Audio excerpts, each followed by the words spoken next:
Welcome back, everyone. This is episode 181 of the Jiu Jitsu Dummies podcast. We're brought to you by Black Belt Digital Marketing. Anything you need to build your business on or offline. You got website design, SEO, Google Ads, graphic design, printing. We can absolutely help with anything. Check us out at Black Belt Digital Marketing or on Instagram at Black Belt Digital Marketing, the full name. Our website is bbdigitalmarketing.com. You can request a free review of your online presence today. My name is Milton Campus. I'm a Black Belt training out of Coral Springs, BJJ in Coral Springs, Florida. Don't forget to like, comment, save, share, click the subscribe button. We appreciate all the support. Joining us today, we have Wade Powers, John Bailey, two law enforcement officers from Gwinnett County. Are you in the same department? Gwinnett County. So just bear with us for a little bit. We're going to do some shout outs and then we'll bring you in. Ben, go ahead and introduce yourself. Hi. My name is Ben Stark. I'm a third-degree black belt from the illustrious and world-famous American Top Team, head coach and owner of American Top Team Palm Beach Gardens. If you are in the North Palm Beach area and you are looking for the absolute best in mixed martial arts training, come by American Top Team Palm Beach Gardens. We'll get you where you need to be. Beyond that, we support our sport. Check out fighttape.us for the absolute best in fight tape and gauze. If you are a cornerman, coach, fighter, or just a general athlete, chances are you are using athletic tape already. Save the cash. Ignore the big brands. Go to fighttape.us. Higher quality products, lower prices. Get yours there. Oh, promo code JJD, save 10%. Hey! We got that last time. We got to remind Bo to put that up. Are you a top team? Are you trained at American Top Team, or you're from? Yeah. What was the association with Mike Brown? And I know we're going to get into it more during the podcast, but are you an American Top Team guy, or you just associate with them? Just associate with them. Just okay. Yes. All right. I didn't know if you were training at an American Top Team somewhere. No. Okay. Gwinnett County. All right. It's when you walked in, I thought you were like, yeah, American Top Team. I know. Well, I saw when you posted him, I saw that he was in an ATT shirt, so I was like, we haven't met. What's up?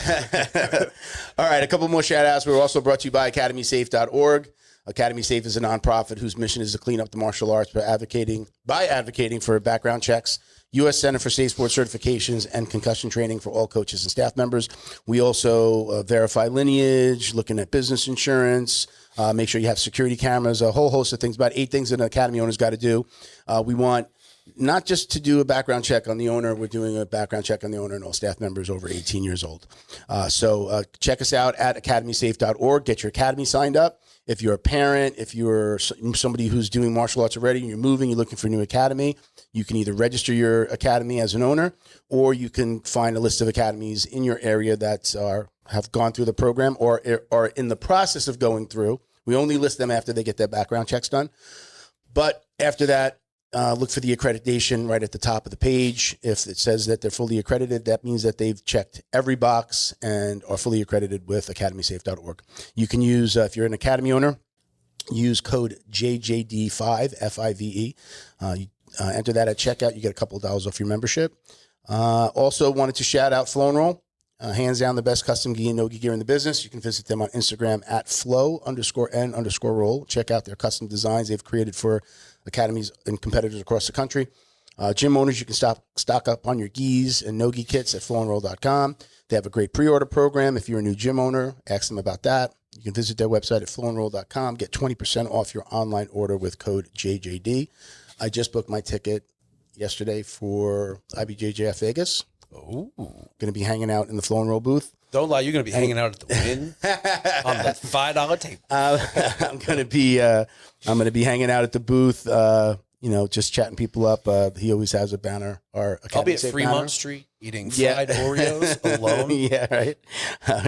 All right. Once again, welcome, Wade and John. I appreciate you guys coming out. Now, officially, there is a Sergeant Wade Powers. Yes, sir. And Major John Bailey. Do you guys prefer to be called by your rank in everyday life? Absolutely not. Oh, man. I thought you were going to say absolutely. I got excited. Yeah.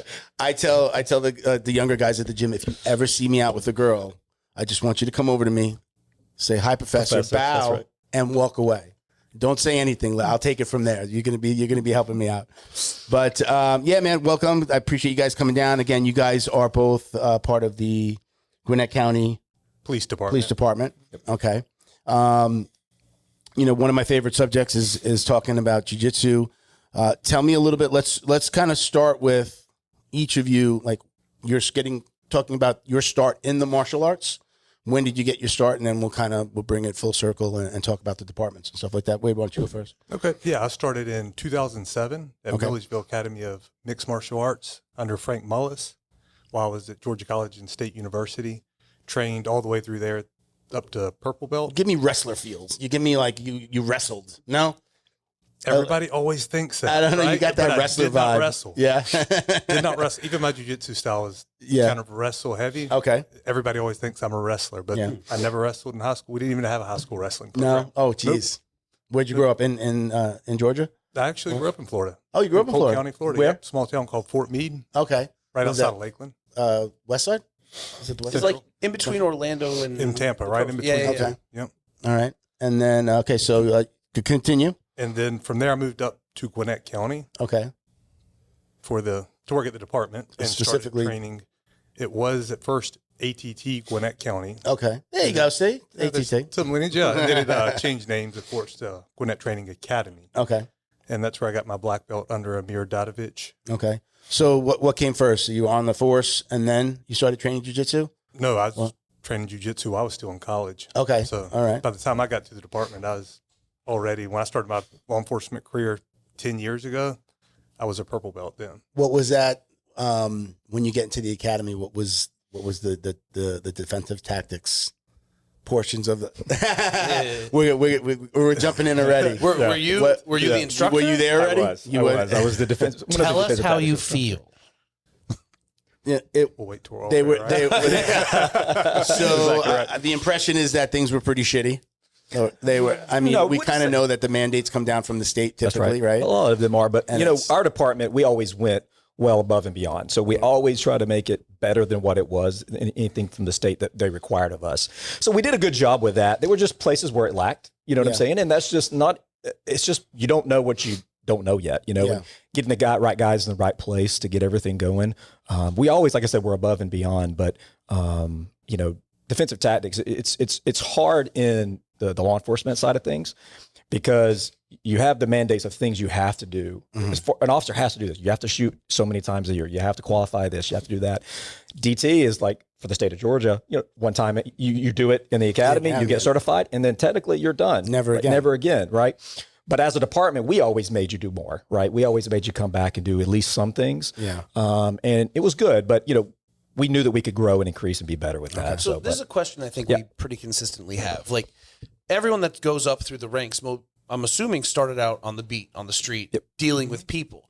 So how could they not know that the DT requirements were subpar? You'd think a guy who maybe is now on a desk, but 5 years ago was on the street is going to go, oh, I remember XYZ. Like we need to do more. Well, I think it's required. Again, it goes. I'm going to answer that with saying you probably don't know what you don't know. It's just like, well, somebody's trying to fight me. I need to fight them back. Specifically, like jujitsu or anything, but just saying like the training that we have once in academy, and then at most again once or twice a year.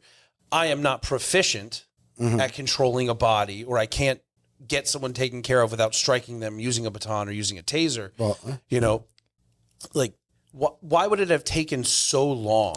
I think you have to think about in a law enforcement and a police officer's career, right? You have so many things you've got to train and be proficient at, right? You got to be proficient in your firearm. You got to be proficient. Nowadays, you almost have to have a degree in psychology, right? To be able to work out and deal with people on the street. There's so many different things. And I think that it's not that they didn't see that, everybody across the board. I think it's just, it's making it fit, making it work. And I think that is where we're growing and getting better. Over the years, we got better and better and better and better at it. You know what I'm saying? And I think that was just putting more emphasis on it, right? Now, obviously, a station to station or station is, right? Precincts, stuff like that. Yep. Would be like the way they use their budgets. Is that dictated by the state, or that's dictated what they get, and then within the building, they're allowed to make their own choices on how it's spent? No, we you know, we're funded by the county, the tax dollars. So no, we get to do pretty much, you know, as far as that. Now there are certain things, you know, there's a governing body of the state of Georgia for training. It's called POST, Peace Officer Standards of Training. So you have to follow the rules of POST. But we in Gwinnett, so we did it, talking about like going out and doing, when you go to like a state academy, it's a lot different. We have our own academy in Gwinnett County. So we do everything in-house, and I was a full-time instructor. So all of our instructors are Gwinnett County police officers. So we've went through the department. We trained specifically for our department to make our department the best we can. So it's a little bit different. when it comes to that. So let's go back and talk about how did you get your start in the martial arts? So just like that, I came over to the police academy, 2000. Some purple belt show up and try to beat you up. That's right. This guy, right? So I'd been with the police department. I'd been with the department for 24 years. And so at that point in time, I'd been there. It was 2015. So I'd been there like 14 years with the department, done a lot of different things. And I got assigned to training for full time. And when I went to training, man, I loved it. I fell in love with all the different aspects of training. And I went to a defensive tactics instructor course, right? Became a defensive tactics instructor. Like I said, it's being a defensive tactics instructor. You would think that sounds phenomenal, but it lacks. There's a lot of holes in that game, right? You go for a 40-hour a week course, and they call you a defensive tactics instructor, right? So because of that, I knew that I had to be better at something. I had to get better and stuff. So I went to the department and said, hey, can we because our ground fighting portion in the academy was kind of lower. So I went to the Gracie Survival Tactics. I went to level 1, level 2 instructor, Gracie Survival Tactics, man. And that was huge. And I didn't have a martial arts background or anything at the time, right? So went to that, fell in love with that. Again, got promoted, moved out of training a couple of different times. And that's when I finally started training full time in jiu-jitsu after that. But that led me to it 100%. So you're already on the job. You're in. Oh yeah, absolutely. You've been on the job for a long time. Yeah, I started late in training jiu-jitsu. Right, I was 38 years old, I guess, when I started.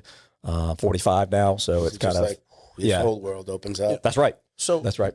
I don't know if you get them, but we've had plenty of LEO guys in here, and they all say pretty much the same things. And then we have precincts like Jacksonville, which mandate a blue belt to be on the force. So if the instructors are interested in, like, I guess, stepping the game up, going above and beyond, what kind of advice or what kind of direction would you steer them in to get their, I guess, departments to kind of go along with them? Exactly kind of the thing we did. You have to have someone first, an advocate for like jiu-jitsu, right, in the department. You have to have something that's really going and sees how good that is, and want to implement it inside the department. And for us, we have some good people in the right places, right time. And then I think you just have to have in a department, man, you have to have a command staff that is willing to go into it and be part of it. You know what I'm saying? And be for it. Meaning the officers, the leaders of the room, the leaders of the department, right? Have to from be the front. 100%. And then again, you have to have someone, I think, that kind of steps out and says, hey, we need this program, right? In which we did. So now, how could we differentiate, i.e. bringing someone like ourselves, you guys that have jiu-jitsu experience, into a department to teach jiu-jitsu to police versus working along with the police to develop an LEO specific jiu-jitsu curriculum that can be done, I guess, for the officers, ideally at the precinct, but if need be in a local facility? Yeah. So that's exactly, I'll talk about that a little bit. So across the nation, you saw departments that were making full-time jiu-jitsu programs. And Marietta PD in Georgia was one of the ones close to us that had started a full-time program, and they've been on all kinds of different stuff, and it's been great for them. The thing with them is they're a smaller department, way smaller than us. We have 750 officers roughly right now. It's a hell of a competition. It is, right? Exactly. I mean, if we get them all on board, man, it would be awesome. Nice. And so we had such a large department. So doing the same things that they did wasn't necessarily going to work for us, because they did what you just said. They sponsored with a local gym, and they just paid that gym and let their officers come train full time in that gym. Well, there's no gym that's going to house, if all of our officers, they would all train, try. They would try. I agree, right? That contract would be sweet. Oh yeah, I'm sure my gym would love that, but they wouldn't. It was something we had to do. So we decided to explore different options, and for us, we decided to do it in house. That way, it would just be easier for us to do. And the blessing that we had is we had someone like Wade Powers, who was a black belt already in the department. So that was a blessing. Were you still on the street at that point, and then they kind of took you off? So I was with our gang unit then at the time. Were you like, dude, this is going to be boring? No, I don't have to work with these guys in the gym. I was like, I thought it was a pipe dream when he first came to me about it. I was like, dude, it is the dream, right? Right, it is the dream for a jiu-jitsu right? guy. I was like, this is a pipe dream. We talked about it, and I was like, no way this could happen, right? And I was like, if it does, I was thinking like, we're years down the road, for them. I don't know how the command staff like them and the powers that be, I know there's a lot of stuff that has to go into that, to implementing something like that. And it was like 2 months later, he called me. He's like, hey, you still want to do this? And I was like, Yeah. wait, what? Yeah. So, all right. I think it was like, what, you gave me 3 weeks notice? That's right. It'll be over in 3 weeks. Were you a standout like during the academy? Was it like, hey, Wade can show you how to do that? Was any of that happening? Yeah, honestly, we He were looks talking. at it. It was funny because we were talking about that just last night. When we came up, we was like, "Yeah, man." When he was in the academy, he kind of laid low, right? He's a military guy. He knows what's up, so he just stays low and did his thing. But he always did very good. It's supposed to be like the middle. You stay in the middle of the pack, That's right. Keep your mouth shut. You don't want to be the last one. You don't want to be the first one. But Stay in the always middle. solid. You know what I'm saying? Yeah. So yeah. So he was really good in the academy, man, and we had good times. Did you know that he had a black? Like, was it? So at the time, did he even didn't. You disclose? were purple. Oh, okay. Yeah, that's what did I he said. disclose that he had been doing jiu-jitsu? Or? So you know what was awesome about him is even when we did like the ground fighting portion, and I, here I am, a guy that's teaching defensive tactics, but I didn't have the degrees, the stuff that he had, right? But he was more offered help than he did. He kind of kept quiet. He knew what to do. He wasn't going to get there and show No. everybody He was up. in the back. He goes, "Rog." Yeah, exactly. 100%. He was like, What are we is even this guy? doing here, guys? This guy doesn't know anything, right? You just hear this. Yeah. I guess that's one way of doing it. That's great, but if Yeah. you did the complete opposite, Yeah, one of those. Can I show you something else that might work? Yeah. One of those kind of things. But no, he did great in that, and so it was good. But afterwards, that when we were trying, so we tried for years to try to get something going, and it's just the right things had to fall in place, I guess is the right way to put it. Yeah. And when the right things fell in place, it was great. But I knew all along, like if we're going to have a program, someone he hadn't have his black belt quite yet. He was a brown belt when I really was trying to get this thing up and going, and then he got his black belt, and then that's when things really started to go up for that. So getting to do that in those 3 weeks, did you guys sit down and kind of build at least the first month or so of a curriculum, or was the plan to teach jujitsu? Just teach jiu-jitsu. I mean, that first month, you've got everybody coming in that's completely green, beginner 101. So you're like, well, I've got to teach everybody how to do a shrimp, Yeah. forward roll, a back. I mean, you're starting How to from fall. Way more difficult than one might think at times. absolutely. a lot more difficult, right? Absolutely. My coaching experience had actually always been more on the MMA side, and most of my fighters were already, that when I even started, just stroke of luck, we're already pros. So it's more like finessing things, right? Like, let's fix this one small thing. Then you have to start teaching beginners and building it from the ground up. It's a whole different animal. Yeah, Definitely. Is there a curriculum? Do you have a written curriculum now? I have guidelines as far as that I've written down what I want to see for like my beginners, white belt to blue belt, right? And then more advanced techniques, but I teach it like a standard jiu-jitsu program now. We offer 3 classes. Are they belted within your system, or they have to be going to a school? They can be belted through the police department now. Yep. That's the first time. I think that's the first time I've asked that question, only because it sounded like it was going that route. Yeah. But I don't think I don't know that we've interviewed anybody that's actually belting within When we their first system. They're started, coming in for training, but they're not coming in and getting belted or promoted. when we first started, the idea, we didn't think that was going to be the way we were going to go. Yeah. When I pitched it to him and everything was going forward, it was more just, hey, it's all going to be no gi, because it's made more sense kind of thing for the officers to do that. And, but then as things started, it was like, hey, let's put a belt program in here and let the guys do some gi training on top of regular no gi. Well, okay. So this whole we've talked about this a few times. Yeah. So this whole let's do no gi for the street. Yeah. But you're wearing a jacket. Absolutely. You're wearing as real as you suit, get, you right? know? Absolutely. Is Like- real is the gi? The Is the street- pants, somebody in Right. pants with Agreed. a jacket on or a shirt. I don't know about you guys, but as a bouncer or as a guy working concerts, I've strangled multiple people with a thumb in a t-shirt. Yeah. Multiple people. Absolutely. If you you know, grab enough shirt, Not even. These are so not yeah. to rip easily. Yeah. You get a good thumb hook. No one's peeling that off you. yeah. And if it tears out here. And you can do I worse. the whole there was this argument for the longest time of like, well, gi is not, put on your no gi and let's do like if it was in the street and you can't grab my. Well, no, wait a minute, I can grab your stuff. I can grab anything I want, So if it's in the street. yeah, and I I think- believe that the gi jiu-jitsu is the more relevant of the I would agree. jiu-jitsus. Especially if you live outside of South Florida. Yeah, A place where you will wear a hoodie 4 months a year. Yeah. Way more. jacket, a suit, Definitely a Georgia. suit. Yeah.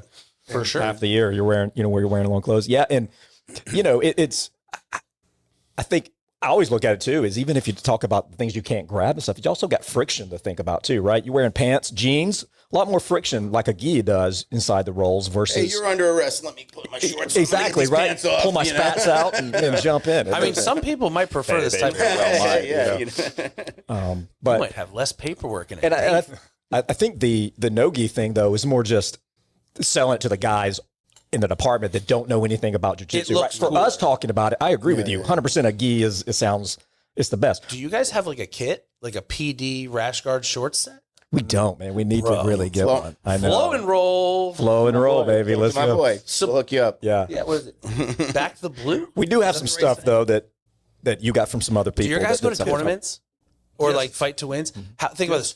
Coming to the mat. Representing your local police department. If you win, you will get a ticket. That's it. Yeah. They tap the guy fast. He's like, speeding. I know from experience from my father. I have a lot of friends that are cops, but from my dad living with a cop my whole my first 25 years of my life. A cop doesn't want anybody to know that they're a cop, right? Usually, you're not advertising it. You don't want anybody in now. Am I wrong? Like, you're right. You kind of All want to my keep it cop quiet. students are officer. The whole room calls them officer. Yeah, but it's different. It's in a kind of a closed environment. I take it back. We got one guy who does like.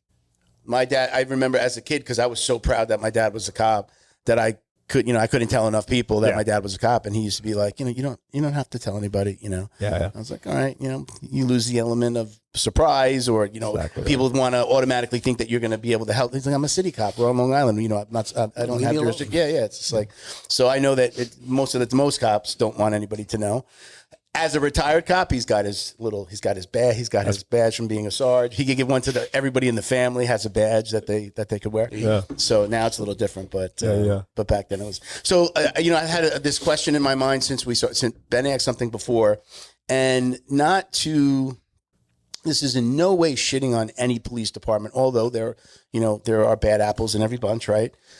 How much of this change in the law enforcement community with bringing in jiu-jitsu is because of social media, and is because of what we see, good, bad, a cop getting beat up, or, a cop taking somebody down and, they're punching somebody on the ground. How much do you think that played into what feels like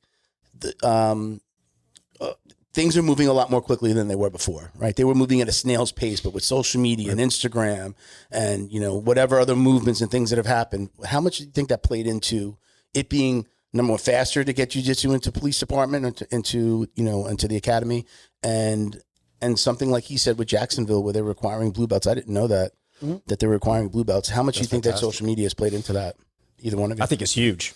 I think it's very huge. I mean, the optics of jiu-jitsu, we know it is great, right? It looks a whole lot better if something was to go down on here, and double leg, sweep to the ground, Kimura, put you in handcuffs, looks a whole lot better than taking out your baton or something, right? Yeah. So the optics are there, and I think that's what you've seen from social media and whatnot, right? It's seen some of the bad stuff.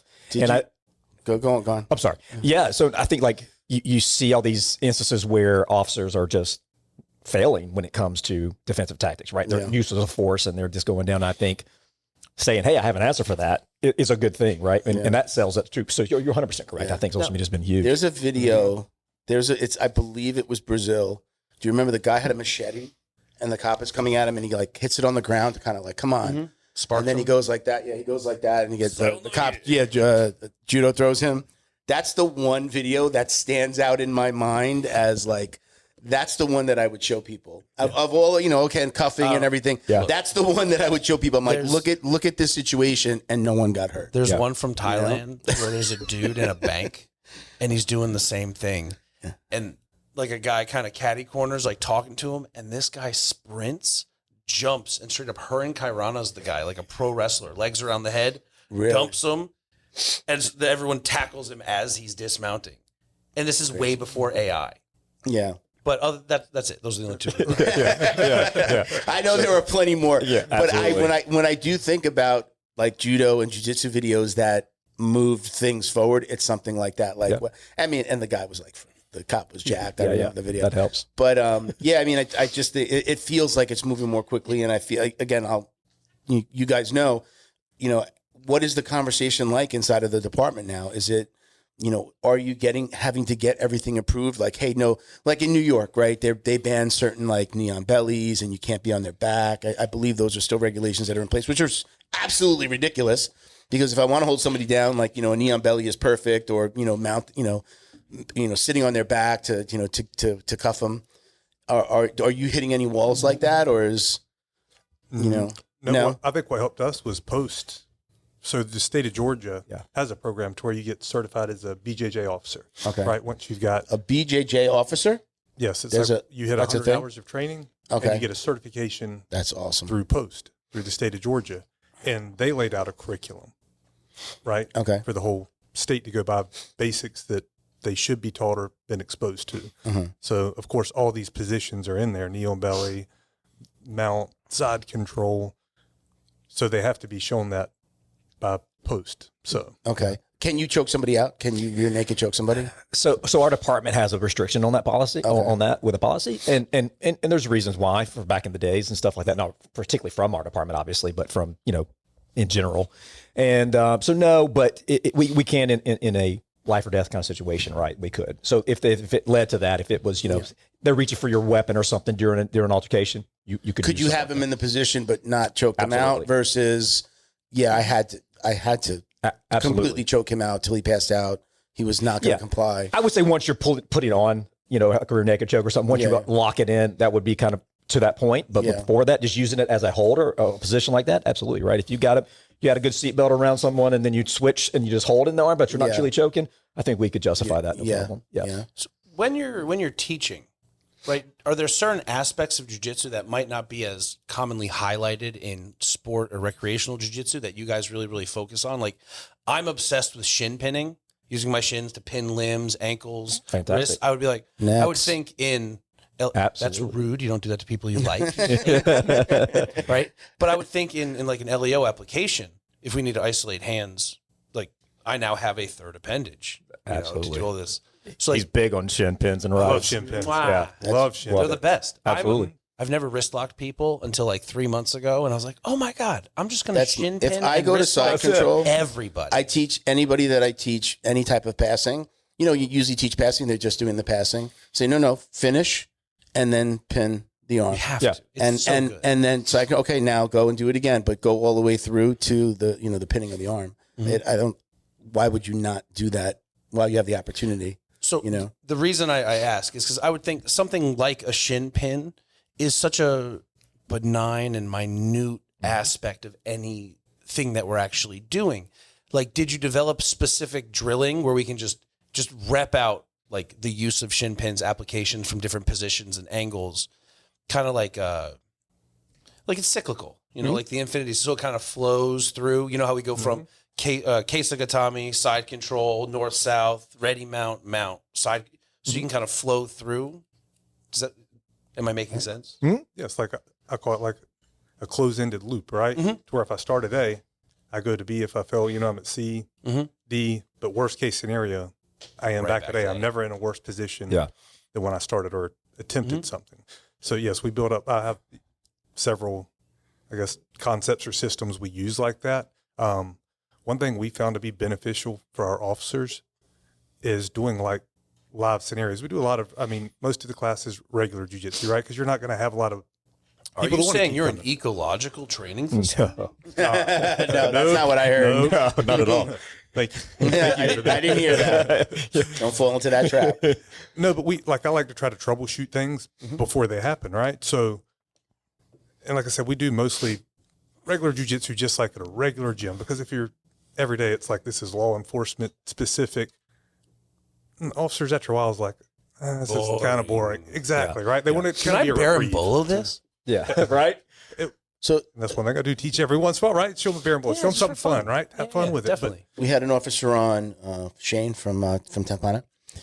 He talked about they bring in, like, if there's a use of force incident, and they've got camera footage, body cam footage, they'll bring that officer in and then like train with them on that situation, what you could have done better. Is anything happening like that? Like, not just, hey, we're training you for what could possibly happen, but after something happens, well, we need to work on that. do you have anything in place where you work as a group, or bring in that officer and say, hey, we need to go over this so that if this happens again, this is what you should have done? So we do Is anything like somewhat, that you know. So our jiu-jitsu program is voluntary, right? So we're not making enforce it. Now we do How actually. many of your 750 officers do you know participate? So on an average month, that's on average. 749 is the answer. No, not even close. That's where I we're wish. at. That's our goal. Teaching. Yeah. But right now we're averaging around 75 in a month. It'll come That's in not at least bad. one time, Yeah. around the 10% mark. You got to Yeah. figure so many of these people are, either not on the street, so That's it's right. not of utmost importance to them, or they're working in areas where. Or they do train things. outside of. We do. We have they, some. Yeah. they train on their own. Yeah. A few. Does that hurt your feelings? Maybe 'Cause it other would hurt disciplines. mine. Hey, Well- I'm happy if they're training. Yeah. Yeah. And Definitely potentially good. other disciplines, right? I mean, they could be training That's right. something other than That's right. jiu-jitsu, and maybe they think their karate kicks are, No, Sambo. gonna Way better Yeah, than jiu-jitsu. yeah. So Yeah, we so- definitely so- do. I mean, I train outside, obviously, at a different gym too, but then also I train at work as well. So you will bring people in, though. Yeah. You will work with them. Yeah, so on things. so I'm a precinct commander, right? So when I have to watch all my use of forces that pop into my precinct, right? The guys that do those use of force, and when I see one that's like, oh my gosh, what are we doing here? What this is not good. I say, hey guy, we got a program for this. You know what I mean? Can And so you write them a prescription of hey, for the next 6 months, twice a week, you will be here. So I try not to make it mandatory. I try more to just say, hey, this is something that's going to help you. This is going to be good for you. And I put him in the right place, put him in his hands and say, hey, Wade, show him some good things and Is get out there there a and make it certain- more fun for him. You know Is what I there mean? a certain point where you're going, you're either a danger to yourself, you're a danger to the community, you're a danger to the reputation of the department because you are untrained. And as a major, Yeah. this is what you'll be doing. That's right. Yes, it could definitely come to that. I haven't had to do that quite yet, but yes, 100%. There would be a point to where we say we have a program that was created to help these shortfalls. Why are we not putting you in that and making you do that? So yeah, we do. We have that kind of in place, but again, we try to make it that they want to come out and stay doing it and that kind of thing. So, So post academy, there's still no requirement, but you can invite them. That's Invite right. them Well, back. so what we did, because again, we had a large department. We were thinking, how do we make this so everybody wanted to do it and these kind of things. So what we did is, since we have our own police academy, during the academy, you actually go through a certain number of hours of training in just jiu-jitsu, right? As you're training. Then you train every week. Past that point in the academy, you're training jiu-jitsu at least once a week in the academy. Okay. On top of all the other things that we do in the academy. Did you do a right? startup course or did you just give them that once Yes, a week? that's what I'm saying. That week in there is kind of like the startup course, and then we do the once a week. So we do like a 40 hours of a basic with the recruits. Then we do week. Dream job, dude. That's Dream right. job. Yeah, he's got it, man. I'm He's- blessed. He I'm is blessed. He is blessed. And then after the academy, we require the recruits while they're on field training. They have to come back once a week. Requirement. They have to come back at least once a week and train jiu-jitsu the whole time they're on field training. Okay. Then once they get done, the idea was, again, we wanted to make it so they wanted to come. So we gave them incentives for the department. Like, so you come, you get paid for the first 3 months you do it. We're going to pay you an overtime kind of thing to be there. Once you complete that time, every time if you get your BJJ certification, your 100 hours, we give you 2 days off for doing that. Then every year, if you train so much during the year, we give you more time off and stuff like that. So we made it incentives is what I'm trying to get at is like, Wait, they get more paid time off or more time from work? yeah, Bruh, yeah, exactly. I'd work 3 days So a year. that's what, Days off and snacks are the way that you get people into jiu-jitsu. Yeah. Be serving snacks after training. So I mean, you really can't.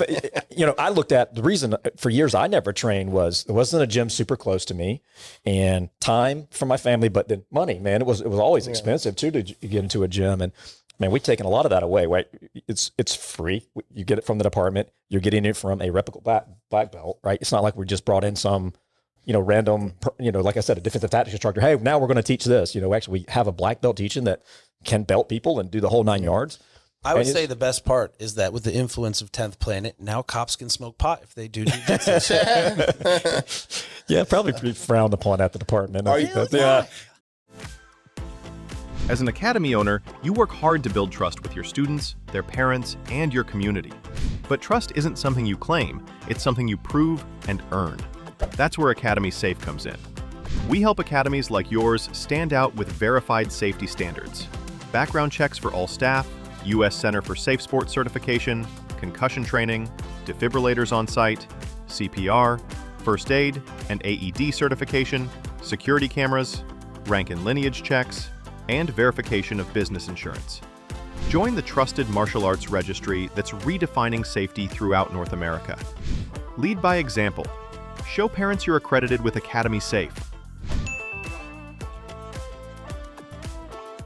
Special thank you to the crew over at Flow and Roll for all their support. Flow and Roll is renowned for their incredible no-gi rash guards, shorts, and leggings. Flow and Roll has quickly become the premier custom apparel provider for academies big and small throughout the United States. Reach out today to discuss your custom order and ask about their incredible pre-order program. You can send an email to flowandroll@gmail.com or visit their Instagram at flow_n_roll and shoot them a direct message. And yes, they can create an awesome custom gi for your academy as well. Visit flowandroll.com to check out their awesome designs, and remember, you'll get 20% off your purchase of t-shirts, rash guards, or gis with code JJD.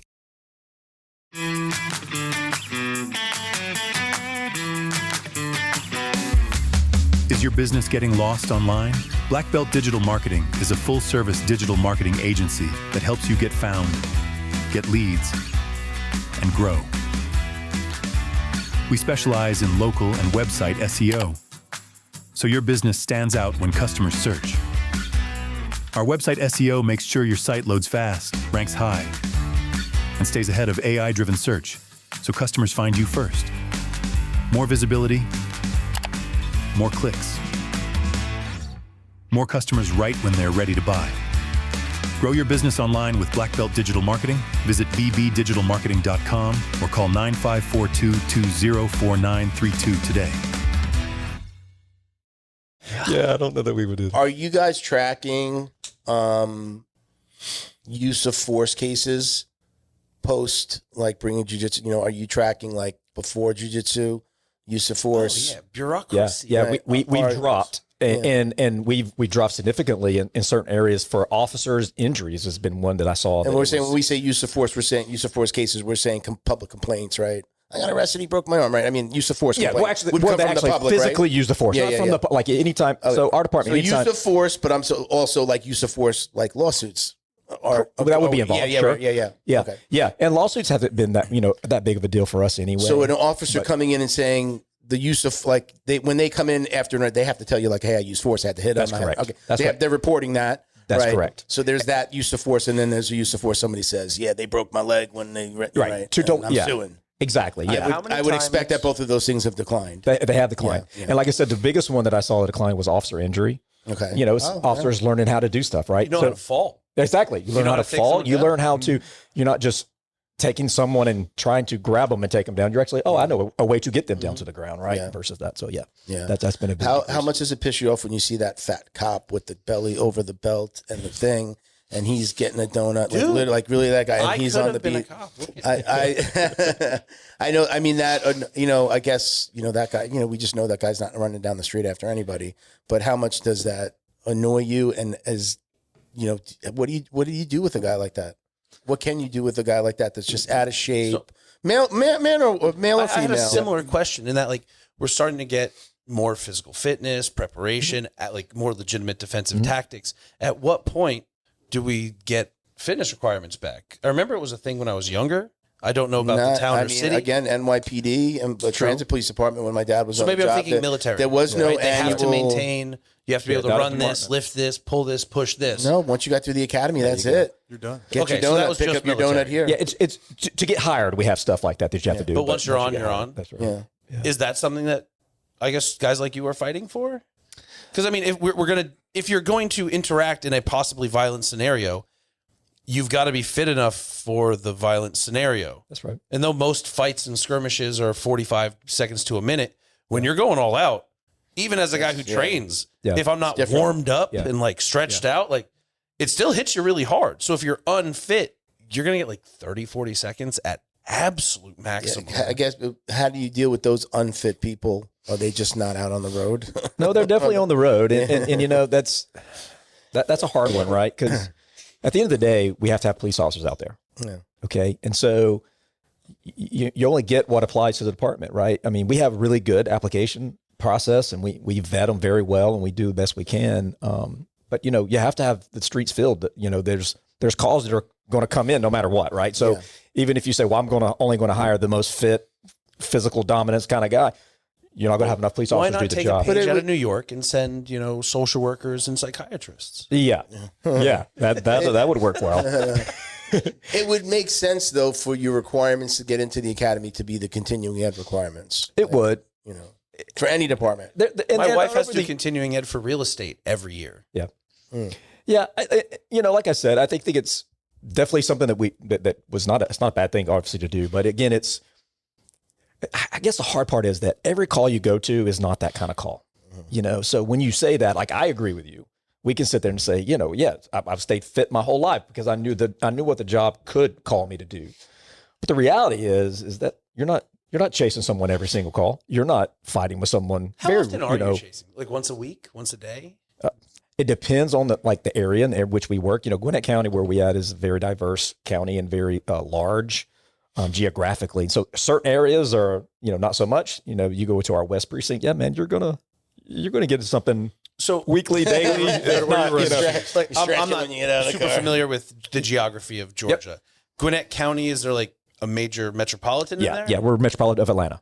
So, okay. Yeah. Oh, so you're like right outside the major We're right city? outside of Atlanta. Okay, gotcha. Atlanta falls within. Yeah, so if you kind of look at it this way, a lot of people, they work and stuff inside of Atlanta. They live outside in some of the Cobb County, Gwinnett County, DeKalb County.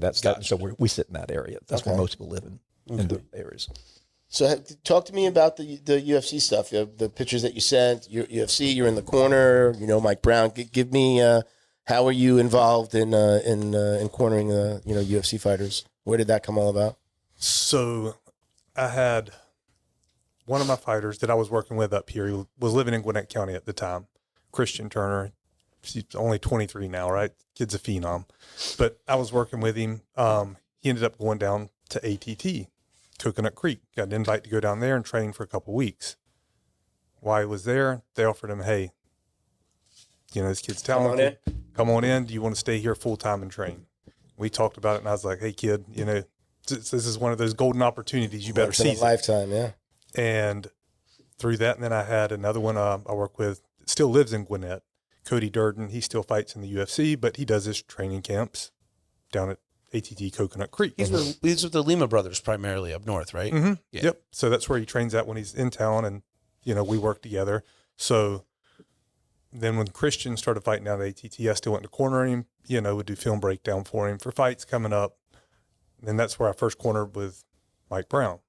Mike's the best. If you've never met Mike Brown, he's the best. Yeah. And anywho, me and Mike kind of hit it off, right? We're cornering Christian together and then stay on the phone talking. He's keeping me updated, just shooting the breeze, right?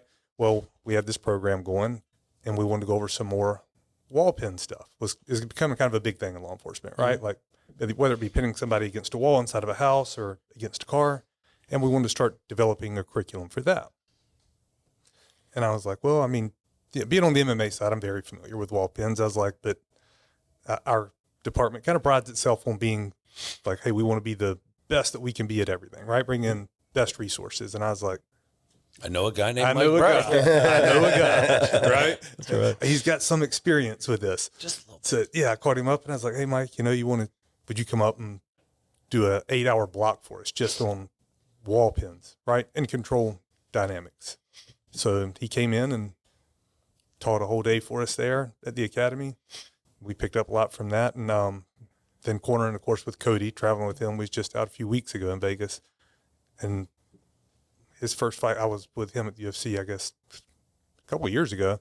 And I met Steve Bruno, another ATT coach over there, one of the striking coaches. And then through that and going with Christian and them, you just kind of meet everybody, the whole team, and all kind of fell in with them. And rest is history. Yeah. So you'll those two are the guys that you'll corner if they're fighting. They bring you in every time. Yes, yeah. I have a couple more. You have more now? Yeah, I have Dylan Salvador. When he made the switch to MMA, he was already a 2-time Muay Thai world champion, won the Glory tournament, and also I kind of helped him with the grappling. Obviously, that was the part that everybody's going to try to exploit him in, right? Yeah. So worked with him in that, and he's fighting pro now, of course. And do you come down and spend any time down here in Coconut Creek? Do you come down and during the training and hang out for a little bit and train there? Yeah, I've been down a couple times. Yeah, I'll come down and see Christian. You ever roll down with the for crew? a weekend. Do what? Do you ever do like Pahumpa's class on Fridays and roll with the guys? No, I've only went in with Mike. Oh, okay. Like if I come down, I call Mike and go over there with him. And set it on training with him, pick That's his cool. brain. Yeah. It's like every jiu-jitsu's guy dream to. My ex-wife used to ask me, like, when we would talk about the UFC, I'd say, like, one day, just once, I want to be in a corner, like front row seat, or corner somebody in jiu-jitsu one day, Cornering's, I really enjoy it. I do it a lot. Yeah. It's fun. Yeah. And at like the big scale, like I haven't been on like the pay-per-views yet. I've been to the Contender and stuff. It's a very different feel. Yeah. But it always feels awesome, but it's way heavier because you're like, yo, this is the place. Yeah. And everywhere you look, there's a camera. And, like Dana White sitting right there. You're like, first time in. That's awesome. But as soon as the fight starts, and I mean, maybe different for you, but as soon as the fight starts, it's like everything else fades out, right? All you can focus on is that right in front of you. Have you had anybody else come up besides Mike Brown to help you guys at the? Oh gosh, yeah. Cody Durden, he comes in all the time, just swings by and come by, talk to the guys, which is cool for them, to have that interaction. Do you guys do press spots when you bring these guys up? So we might pop them on our social media page or something like that. We've done that a couple call times. The local news. In my opinion, and I think in most, this is something that I would want to see. Oh, my local department is going so far as to bring in specialists at this minor thing that we need to do to train. Well, how minor does how is this being received by the public in your area? Are they, because again, like the criminals, you hear jiu-jitsu, people think, the person that doesn't really know anything about martial arts immediately goes UFC, fighting, jiu-jitsu is like a verb that's like, well, give me that verbal jiu-jitsu, right? Like we all know those things. So I think the average person thinks of jiu-jitsu and they're thinking of, okay, this is some type of fighting art. Oh, great. You're going to teach our cops how to beat the shit out of us. How is that being received in, the public at large? So I would say we've actually had a lot of support. I've had a couple of our local businesses, Barber Orthopedics, which Dr. Barber, he's got a big practice. I mean, you'll see him on a lot of the fighter-sponsored Barber Orthopedics, but he trains. Yeah. So Barber Orthopedics, Triad Mechanical, Ageless Physique, they all went in and got us donated just to get rash guards made to give to the officers, right? And then we've had, like I said, people come in. I've had Al Bosglick, who he fought in the UFC, flew out from California on his own. Just, hey, man, I'll come in and help you guys with the class. And, of course, Dylan, that's great. Cody, and Christian. Any pushback from the community, though? No. Pushback, I would say no, but you read the social media posts and always going to be that guy on there that says something or whatever. But that's fine. Look at them choking. Who's getting watched now? Exactly. But you look down, I scroll through them just to see, but there's more positive than negative for sure. I would think. And a lot of it pulls out to how you explain it. Absolutely. Like people think UFC, they think punching and kicking, but then you're like, we've actually eliminated the striking. That's right. And you got it needs to be explained. You have to remind people more than you have to teach them. Well, that's why I say, when you're talking about press, that's the perfect opportunity in mass to get on television, which is going to wind up on, the internet and wind up in clips to really explain it, because I think the layperson, again, doesn't. They're like, look at these guys, they're getting trained up like the military, and they're, right? I mean, that's, there's always, there are those guys, but, again, if you don't know, and that's who you want to educate the people that we had a post, and it was we'd take some guys down to a local tournament, and one of the posts was like, oh, this is what they're doing with our tax dollars, and I'm over here like, no, these guys are off duty, they're doing this on their own because they want to get back, you know what I mean? But people don't know, but that's what they stuff like that. There's 100 cops at each one of these tournaments. They're just wearing a different. That's exactly right. 100% right. Agreed. It's got to be kind of cool looking across and you see the TV and it's like John Smith, Police Department. Yeah, right. You're like, wait, what? Was it hard to get kind of the higher ups in the department to kind of buy in on any of this? I think it's kind of like, it's usually the old timers, again, people that don't necessarily know, that have never done martial arts, that don't understand what you're trying to do. Was there any pushback from?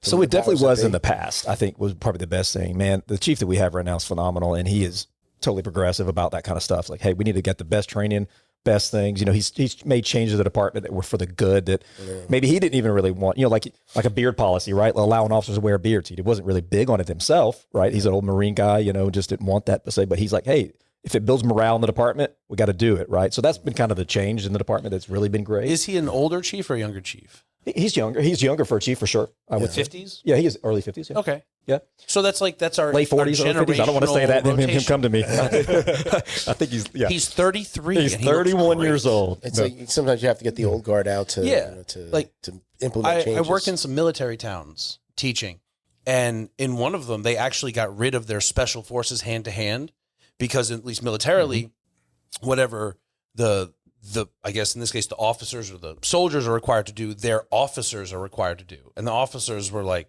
60. And they can't do hand-to-hand combat. So they just got rid of it, which is insane. Yeah.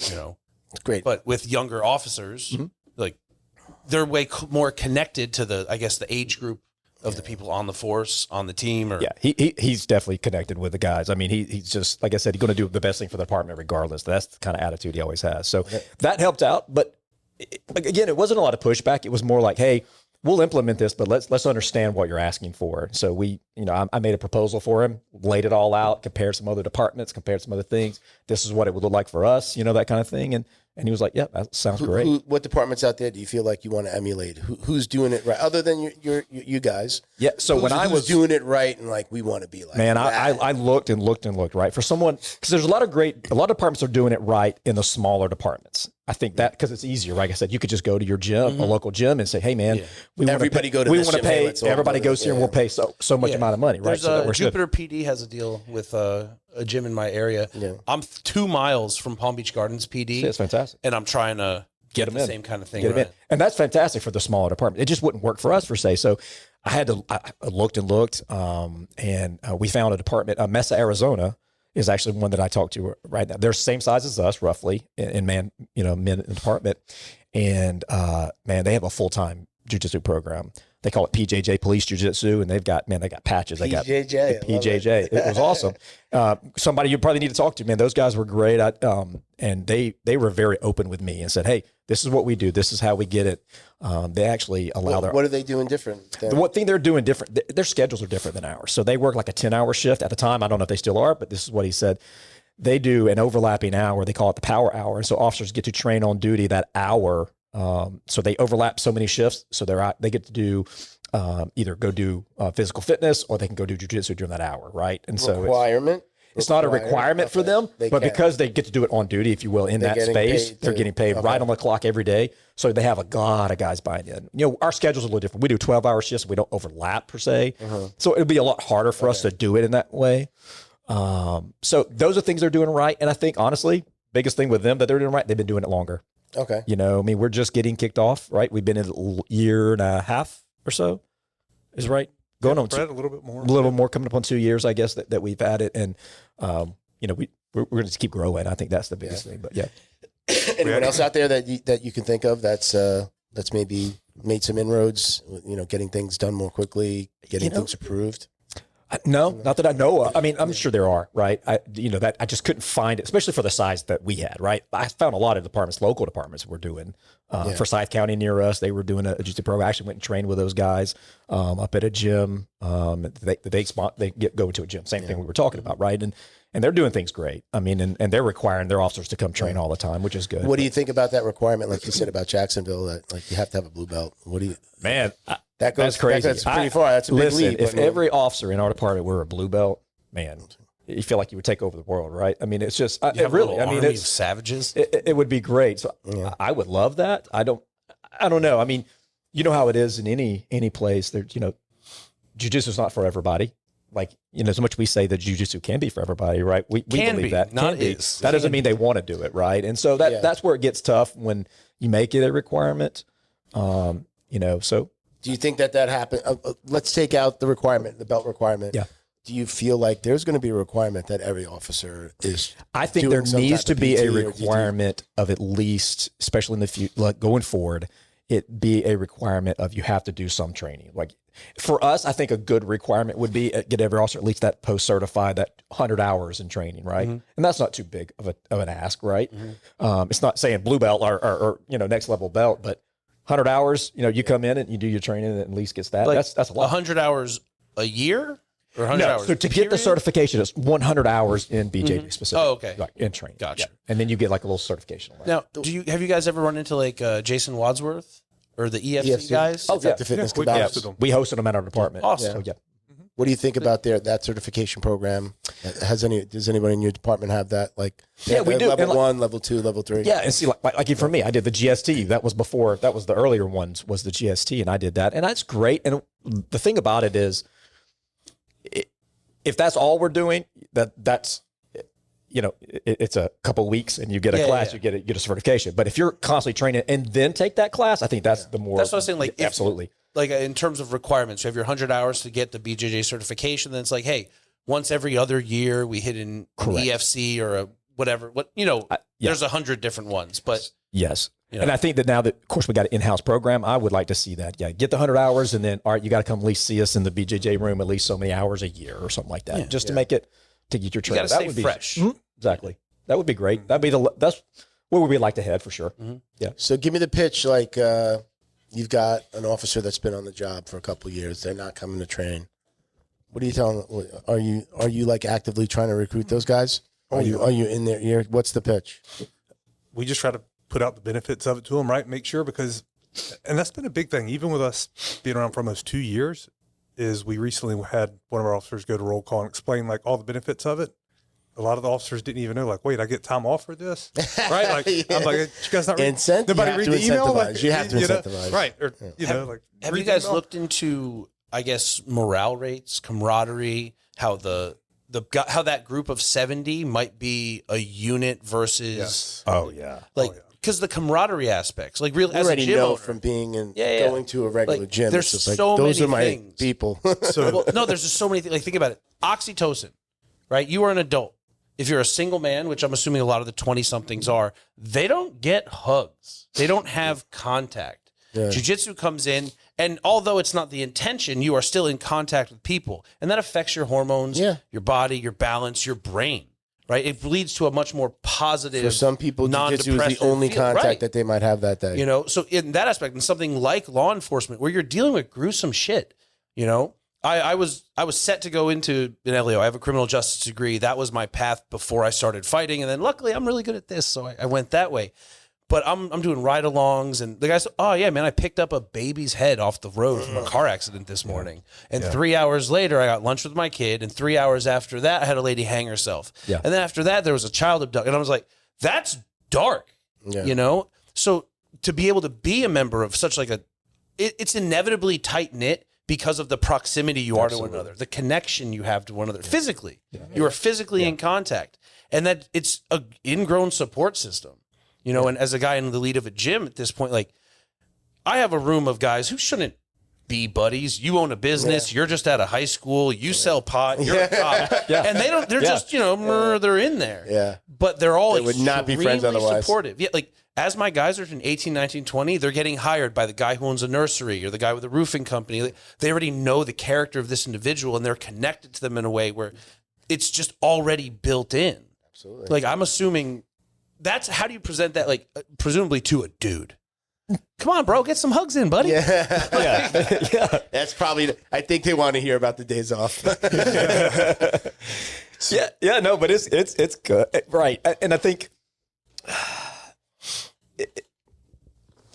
I don't know, I lost my train of thought on that, but I went on for a while. I apologize. But it is good. I mean, and we have guys though that come into groups. They'll bring, so we had like our DUI task force when we first kicked it off, right? DUI guys, man, they're out there finding those DUIs every night. Well, a lot of people want to get scuffles from that. So they all came in, they were all, as a group, they were coming in and training together.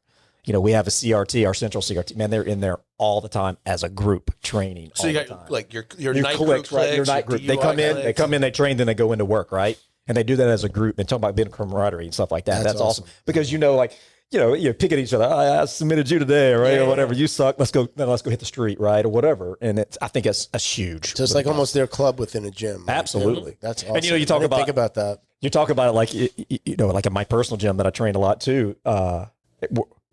You're right.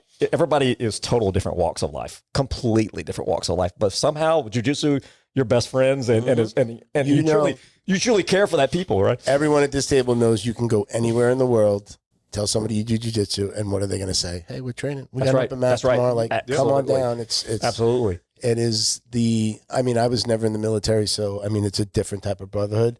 But I also see like that subset of like soldier, like Marines. Yeah. There's one of the owners of my gym is a former Marine, so like they're just always making in fun of each other. That's and, right.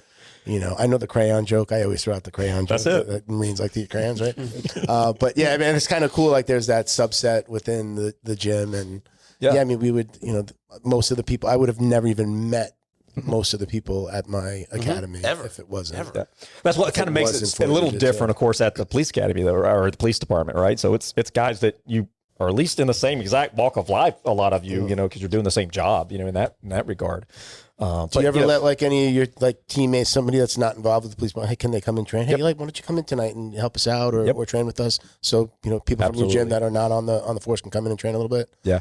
I mean, sign the waiver. Yeah, exactly. Kind of coming in, we let them come in, check it out, and see, because it's good for guys that haven't been trained in a long time to come in. You know, you have a good solid purple belt, brown belt that comes in and really puts the work into them. You know what I mean? They need that, right? They need to have someone doing that. You know, so it's good. Yeah, we do that. What kind of hours do you guys keep for training? Do you have like set, like we do a morning 9 to 10, and we do an evening 4 to 5 kind of thing? Yeah, man, this guy works his tail off. That's so what are it you? is. Are you? This is what you do now. You're in the gym training all day. I teach usually. My wife how long have you been on the job now? Want me to get your job? No, he has the best job. How long have you been on the job now? So 10 years with the department. 10 years. And we're coming up on our second year. I think we'll be in April. Yeah. It'll be our second year with the program. And so I teach, 5 days a week. If you know. But like how many sessions, like I'm assuming you have office hours, planning, I guess some level of grading, and then I'm assuming you're watching tape. Like, hey, we had a conflict or whatever. Yes. He can tell you I stay pretty busy. So we'll have classes. I teach like Mondays because Mondays for whatever reason is always a slower day for us. I guess people coming back into the office, right? If it's our CID unit, they're looking over cases from the weekend, whatever reason, Monday's slow. So we do a 10 a.m. and then a 4:30 p.m. But then Tuesdays, a lot of times when the recruit classes are going, I have my one class I have to do with them. So I'll do a class for them at 6 a.m. Then I'll teach at 10 a.m., 4:30 p.m., 4 p.m., 5:30 p.m. class. So you'll have some days you'll have like 4 or 5 sessions. Oh yeah. Okay. Now, I'm just going to throw this out there. Okay. Why are you doing anything at 6 a.m.? You have an office job. Hey, it's so while the recruits are in the academy, they have so many classes they have to get to. They are in the academy. That's right. Yes, they need to be punished. You are a leader. Listen, of if all I had to do, well, I mean, not to be dismissive of it at all. If I got to do jiu-jitsu all day, I would gladly wake up nice and early to do a 6 a.m. One day, one day if I didn't have to deal with then go deal with clients and all the BS.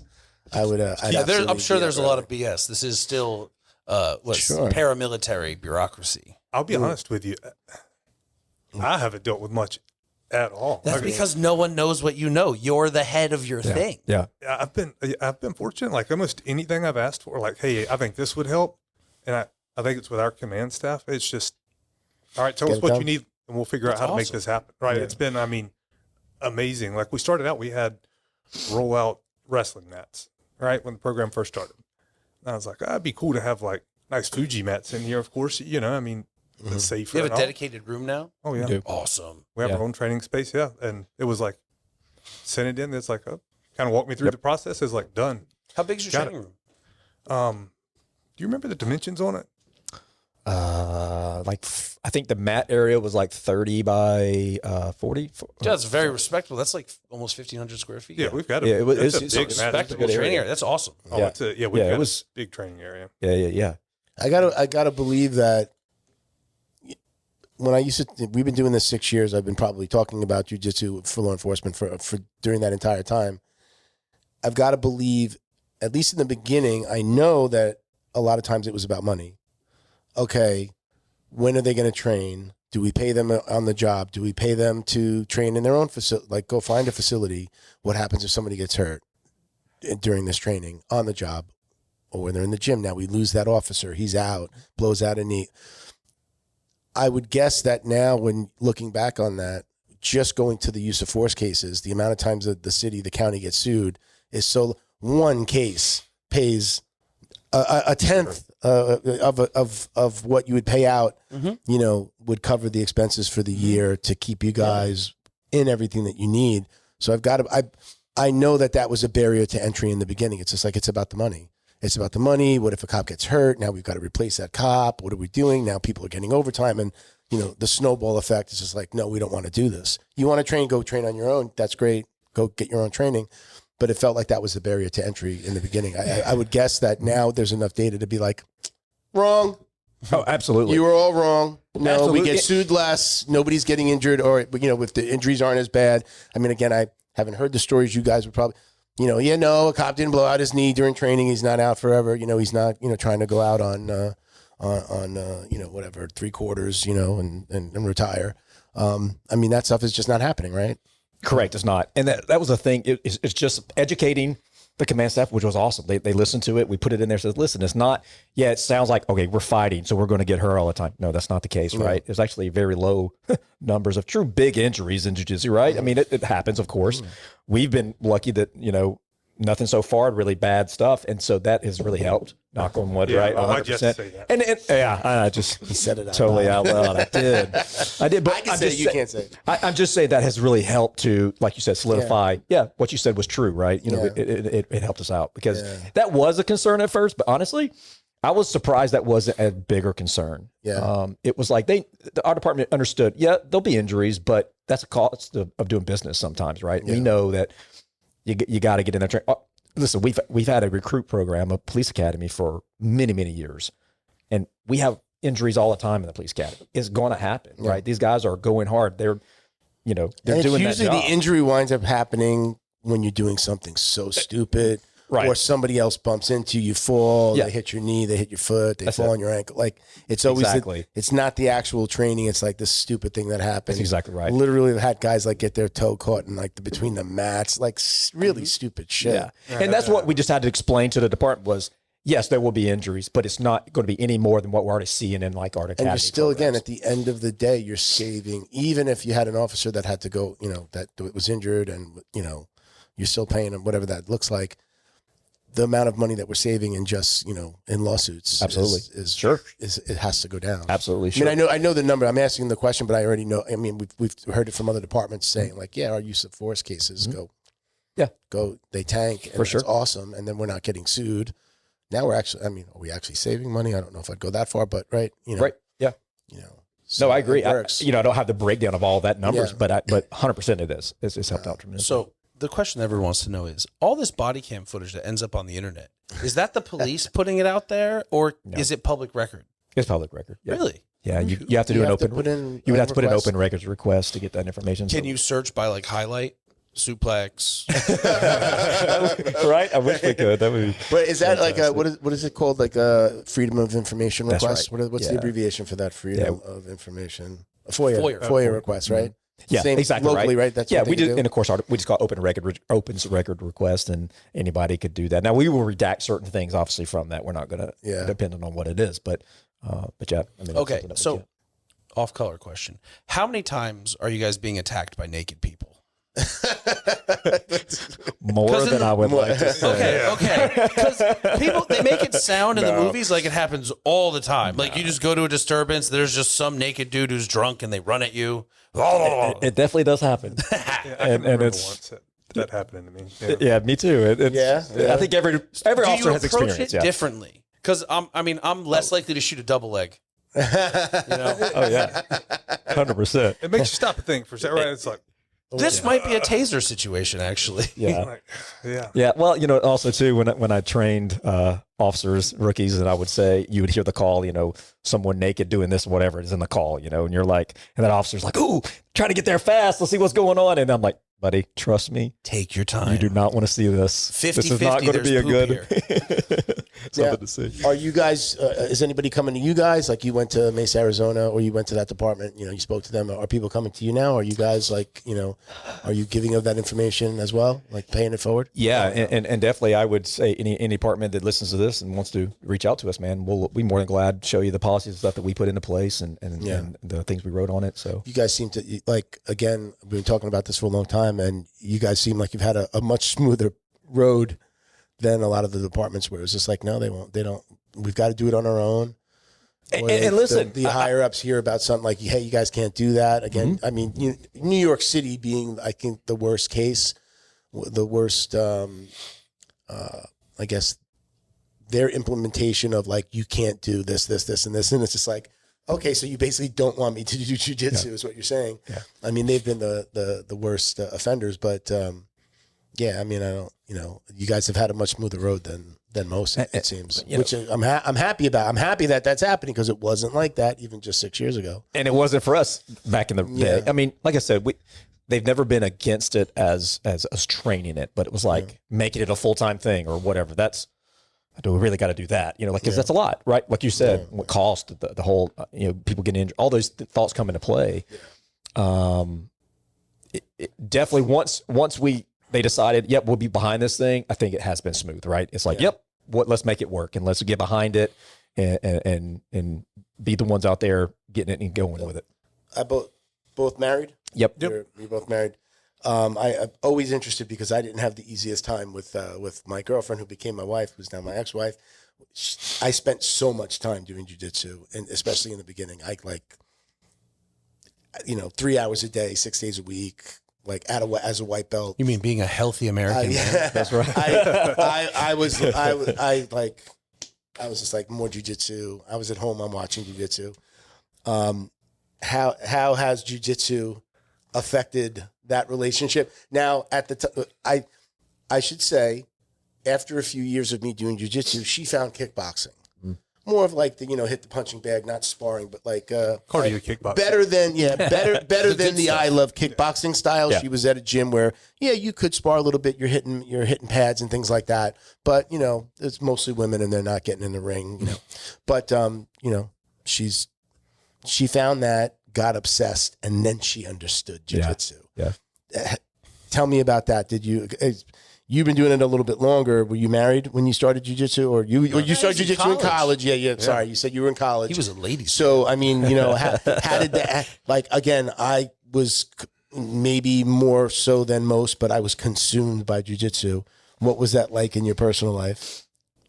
Yes, I was the same way, and now so maybe even more. It's kind of the opposite for me. Than most people. Like it ramped up for me. Well, now it's the job. Now it's work, and it's work. It is the job. And then I'm still coaching a lot of fighters, right? So I'm still out of town. I think I looked up the other day, I'd flown round trip flights, like 9 this year so far for fights. I'm very fortunate. My wife is like the biggest supporter, right? Even, I mean, and a lot of times you've been around the MMA, fights come up sometimes like, hey, we're leaving tomorrow. Hey, that's how Cody, his last fight, he called me. It was like, I think it was on a Friday, and it's like, hey, I just took a last minute fight. We got to fly out. Can you go? And I'm like, yeah. But I call my wife and tell her, and she knows what I need to pack. And a lot of times I'll get home, it's packed, and she's that's awesome. cheering me on. Yeah. And the few times she's the go get 'em tiger kind of. Very much so, like that's the support rock, right? Daddy brings home the check.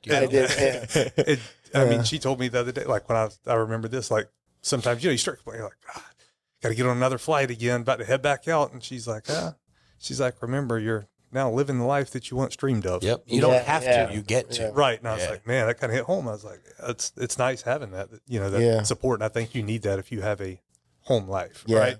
Yeah. Don't complain about the life that you wish for. Yeah. Right. Exactly. Just be. But I mean, that's what you your do wife need is that for. support. You do need that support. I know 100%. His wife is super supportive, and she helps you out at the gym. And I got very lucky. Like we started right? dating the month before I opened the gym. Yeah. And so she's been She with knew what me. she was getting. Yeah. My She didn't have a wife, I choice. found jiu-jitsu after I was already living with my wife. Like, or with my we girlfriend. met after I'd come back from my third time coaching internationally. So there's this is what I do. And I'm 100% sure if it wasn't, I would have been forced out a long time ago. Yeah. Definitely. How about you? My wife's very supportive. Obviously, she wants me home with her you too. can tell us what you really want to tell us. No, she's 100%. She is great. I have no complaints. Hold on, I love you, baby. Yeah, exactly. She sent me with a I got a text. I was supposed My to wife read. is the best cook. No, she's very supportive. Really helped a couple of years ago when my daughter started training some too. Oh, yeah? And then she was jumping in, and so is she was she like, training?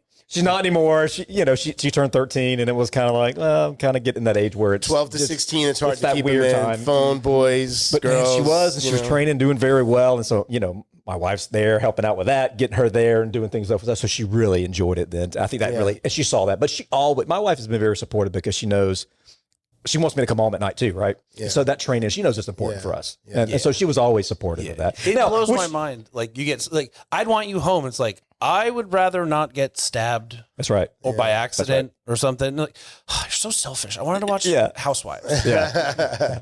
That's she what knows I'm going to do. Listen, I can't sit at home and just do nothing anyway. So like, this is a better hobby to have than a lot of different things, right? And so she understands that and she's good with it. But you know, like any other kids? I've got two daughters. Yeah. How old? My oldest is in college. She's 21 years old. She's doing the college thing, and then my youngest is 13. Okay. Yep. So the 13. How old are you? I am 45. Really? Yeah. Great. Baby face. Started early. Made my day. Me too. That's right. Yeah. When you said in college, I was like, 15, 16? Yeah. No. Yeah. Yeah. You should be married before you know it. Just don't start that. That's right. Like 3 weeks ago, my daughter got married. Yeah. Good. Yeah. Congratulations. Yeah, man. The pictures were lovely. Thank you. I don't even have all the pictures. I haven't even put out a picture of me and her walking down the aisle yet. Yeah. I can't. I'm gonna cry like a bitch. Oh, I know. Yeah. When my daughter gets married, I'm done. The daddy-daughter dance, I was a mess. Oh. I'm like, I walked up and I like, hold on, and I took out a tissue, and I'm like, okay, let's go, we can dance. 100%. Yeah, I'll be crying. I was gonna say though that I feel like just from being somebody in a jiu-jitsu academy now for 12 years, I've seen kids leave and come back years later. Like, didn't I? Like they take that break again, and then it's hard to push them. Right? And that's what I did. I didn't want to pressure her. I said, hey, okay, you want to do something else? Let's how do long something did she train before she quit? Oh man, she trained for a good solid 2.5, 3 years. Okay. I mean, she was, doing good, going to tournaments and killing them, man. It was, so when she said she didn't want to do it anymore, kind of broke my heart. I'd be bringing the conversation. You're grounded. I would definitely bring the conversation back, like before she goes away to college. Like, listen, you kind of need to. And she knows that. I keep it in her ear. I was like, hey, you think about coming back? No, not yet, Dad. I'm not, but that's why I didn't want to push her. I said, hey, if she wants to come back to it, I want it to be on her own. I want her to do it. And When want to stay she with it. was training, did you have like in my family, but it's also my life. Yeah, like in my family, we train twice a week. Yeah. You don't have to do 5 days a week. You never have to That's right. compete. But eventually, you're going to go to college. You're going to go out. You're going to meet someone. Some girl, It's like learning how to swim. Right. Yeah. Someone's going to try and mess with you. That's right. And you got to be able to handle your That's right. business. Yeah. So like we do twice a week. Yeah. Period. Your daughter's how old? She's 6. She's 6? She will be 6 in January. So she just knows she's training twice a week. Yeah. And she likes it because I It's pick her also up from school early. The gym is like almost an extension of the home for you, right? It's a playground. Yeah, It's a padded playground. Yeah. And she's got X amount of friends in this room and X amount of friends in that room and 39 million uncles that are all nice. That's right. Yeah. That's awesome. How about any kids? I do. I have a 15-year-old son and a 12-year-old daughter. Train or So my son does. My daughter, she's special needs. So, training not really feasible for her, but my son, yes. Yeah. Big time. He wrestles year-round now. wrestling. I knew there was some wrestling. I knew there was some wrestling in there. Do you know the guys down at Rush and Macon? Bubby Mitchell. Yeah. Yeah. I like Bubby and his guys. Yeah. They're good guys over there. So Cole Miller's Yeah. right down the road too, and Warner Robbins. Winter Robbins? Warner Robbins. Warner Robbins. Yeah. I like, Chase Boutwell? He's one of Bubby's guys. Yes. I was say I know. You're saying, but he's saying Bobby. You're saying Bubby, Bubby. but is it Bubby? Is it Bubby? Bubby. Oh, Bubby. Okay. Yeah, great. Awesome dude. The guys in Georgia, fantastic. All the ones I've met, I love. Frickin' wrestlers, man. I mean, this is like, who knew that, like, as far as like, when fast forward to the UFC, who would have really, I guess nobody realized it, like, that's the one, that's the path, like having that wrestling pedigree and bringing that, wrestling and then understanding grappling and jiu-jitsu, bringing that into the UFC. I mean, some of our best champs have been Had a wrestling background. wrestling. Dude, wrestling doesn't even work. You can't submit. Whatever. I mean, that base, I mean, it's such a great transition for Their wrestling wouldn't be any good if they didn't know submissions. And I'll say on the law enforcement side too, like a lot of our jiu-jitsu program, a lot of it is aspects I take from wrestling as well, right? Because it's pinning and control, right? Which bleeds right over into law enforcement. We're typically trying to pin somebody down, gain control of them. You did mention pinning before. You mentioned like pinning against the wall, right? Did you say pinning against the wall? Are you guys actively working on like, okay, this is how you work with a partner, like holding somebody against the wall? Like, have you done that? I know like EFC is big on that, Jiu-Jitsu 5.0, like working with a partner, So we had several of our officers went to the EFC program. I tried to get everybody that's in jiu-jitsu as many as I could. It ain't into cheap. EFC. No, No, It ain't cheap. No, no, it's not. And I think we sent maybe 5 of ours to the EFC out of the jiu-jitsu program to bring it back, right? So we have that knowledge to add to it. And then the good thing about it's like we have padded walls as well, just like the MMA gym. You know, they went there and got the knowledge. Now let's bring it back and do a lot of live scenarios and turn it into skill. Yeah. You know, can you do this while the pressure's on, right? Live resistance. So we get to actually build the skill out of it now, not just, you know, they gathered the knowledge. I like that they call it like they pressure test a lot of stuff. Again, Jiu-Jitsu 5.0, Jason from Jiu-Jitsu 5.0 has been on. We've had Jay Wadsworth on a few times. Who's the last guy that we had? Well, we've had so many. Yeah. I couldn't even tell you. I mean, it's one of my favorite subjects to talk about because I think there's just so much happening in that space, and it's just I know from my dad. I'll still ask him nothing. They didn't have any continuing ed. Like you didn't have to do anything. He's like, I had to qualify with my pistol. That's about it. Once a year. That's it. But he used to take care of himself, and a couple of cops lived on our block, and they would all jog together. But that was it. There was no, they would jump in rope and running, and there was no martial arts or. Came out.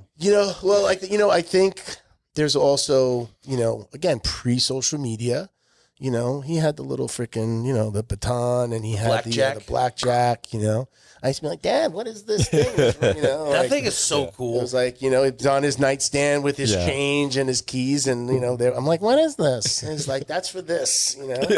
So I mean, it was just a different time, But again, times change, and then again, that's why I asked before about the social media side of things. I think that's a big put. Just cameras in general, like getting caught doing something stupid. I have a buddy, and not to talk bad about the police department, but I have a buddy who was an NYPD cop, and I remember when he was in the academy, he came out of the Army, he went into the police academy, and he I think he got his assignment. I believe he was in a precinct, and in the precinct, they told him, like, if somebody runs from you, when you catch them, you give them a couple extra shots. Yeah. That was that was standard operating procedure back then.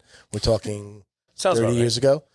So I remember hearing that. I had taken the test in the city. I wanted to be a cop. Maybe my and I'm parents were hearing cops that. when I'm I just was like, young. whoa, what am I about to get myself into? But I mean, that was just the thinking back then, But, I mean, think about it in the obviously 80s. it's changed. No, it's the 80s, right? You run from your mom or your dad. You don't want to get spanking. You get a couple extra shots. I mean, we're talking 90s. Well, that's 90s, mid 90s. He's on the job, so I guess. different time. The Attitude Era was a crazy time. The No Attitude wrestling. Era. This is WWF. I remember that. That one went flat, my bad. All right, listen, we're going to do something that we call The drill down. These are the most popular questions that we get from just about, like, whenever we put out the questions post, these are the ones that most people wind up sending. So we just put them all at the end of the show. So, again, we call it the drill down. So I'll go to both of you. You guys can elaborate if you want, but we'll go through these a little bit faster than the typical questions. So, preference, gi or no gi? No gi. No gi. Gi. I like this guy. Takedown or pull guard? Takedown. Takedown. Takedown.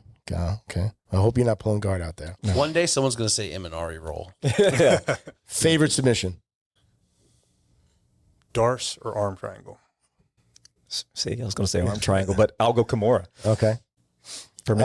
Now, interesting. I don't know if that we've in this situation with, you're running a gym within the police department. Music during rolling. Absolutely. You have Just music the on? screams of the innocent. I like it. You My like it? gym Yes. that I train at mostly, no music. No music. Just heavy breathing. Just heavy breathing. Yeah. I like to set the vibe.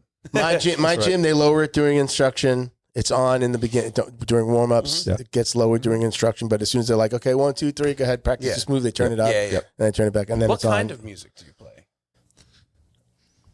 Mostly That's the next classic one. rock. Music I was about to preference. say, he's Yeah. like a Metallica guy over here. When I'm in there, in the police department, classic rock typically. Yeah. Okay. Right. Yeah. Yeah. How about you? If you got control of the dial? Yeah, I mean, that's good. I like that too. He's Yeah. going to go with death metal. Yeah. No. What would you be doing if you hadn't found martial arts? Or let's include the police department. What if you hadn't found law enforcement? What do you think you'd be doing? Guess I'd be a lost demon soul, man.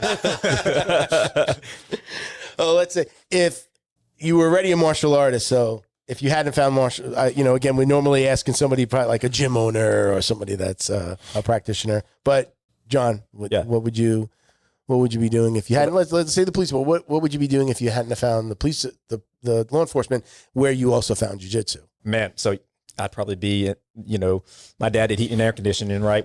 So I'd probably be doing something like that. Just It's a good job. It's a good job. Oh yeah, Honest great work. job, right? Yeah. But I'd probably be Crawling in attics and crawl spaces. That's probably what I would have done, something like that, right? Yeah. But have you seen the bills they send you? Yeah, I mean, yeah. I'll crawl in an attic for 116 an hour, bro. Yeah. So are you guys, do you like watch a lot of stuff online? Are you like consumers of jiu-jitsu, like on YouTube? Or I know you're studying, you said you have to study tape, right? You're studying tape. So. Oh yeah. That's probably, I set aside, I try to get a minimum of 8 hours of film study a week. Really? Yeah. Kind of stay regimented on that, whether it's for fighting, for law enforcement. That's right? hard. For somebody you're coaching or for yourself or for the job. Right. To stay relevant, I think you have to, right? Yeah. I mean, it's a rapidly evolving thing still. And if you hadn't changed up your game some of the past 5 years, you're obsolete. Yeah. You got How about you, John? Are you? Yeah. I teach a 6 a.m. class at the academy too. And so I'm studying. Why do you guys punish yourselves like this? It's so early. Yeah. What are you talking about? Jiu-jitsu, Some man. people want it, man. Man, You gotta, It's so early. I agree. It's early. You got to give the people what they I had Yeah. members going, "Can we do a morning?" And I had like 10 guys. They're like, morning. Nobody shows up. And I'm like, "When do you want to start?" And I let them pick the date, pick the time. And every single one of them before that day, like, "Oh, I can't make it." I'm like, "That's why it doesn't exist." I'm good at 9 or 10 on the Yeah. weekend. Yeah. Like on the week, I like to get, if open mats at my school Sunday, my old school Saturday and Sunday was 9 a.m. Now that I'm in my 40s, I used to can't love do it. I can get mornings. jiu-jitsu It's out hard. in the morning. I just love it. But then I'm also like, passing out on the couch at 12. In my more of 20s, a noon 10 a.m. guy. was my favorite. But now that I'm old, I can't evenings. I can't roll in the morning. My Yeah. body's like still stiff. Yeah. Yeah.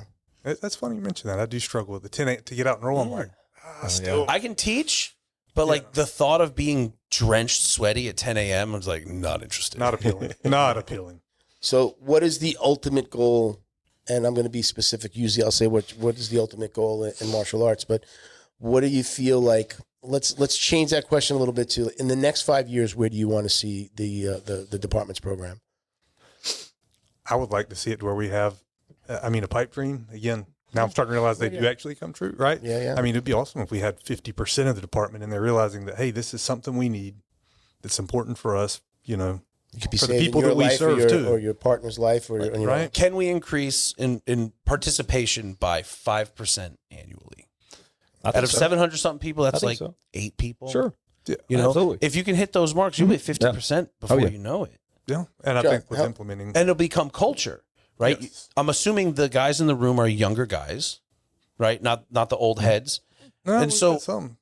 Okay, but the minority, I'd assume. Yeah. So as the new guys are coming in, they see the guys right above them are in the program, and the guys right above them are in the program, and then everyone else is aging out. So you're going, well, am I new school or am I old school? Am I part of the crew or am I part of the old guys that don't have to?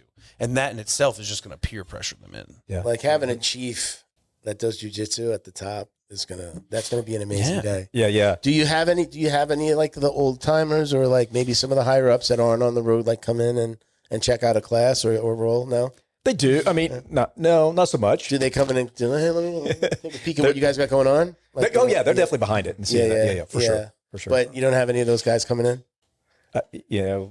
I started when I was 41, Yeah. so I'm like, old timers. We want to roll too.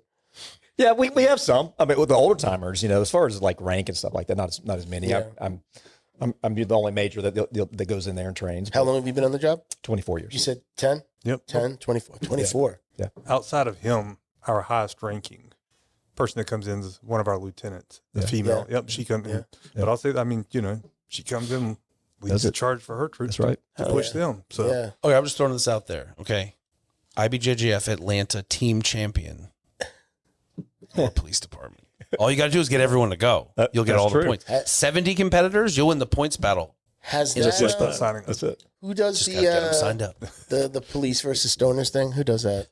High rollers. High rollers? Have you guys ever? That's the adopted cop guy, right? Doesn't he do that? He competed on one of their high rollers cards. Gotcha. High rollers, like when they were doing Vegas, obviously you guys would be ineligible, but there was like, here's a joint, Yeah. smoke half of it, start. No.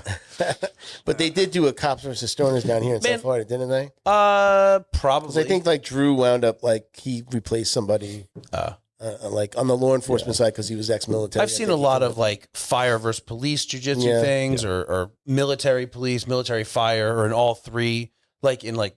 Yeah, what about other first responders? I mean, because this is great for EMS, this is great for the fire department, right? A lot, or sometimes that's the same department, right?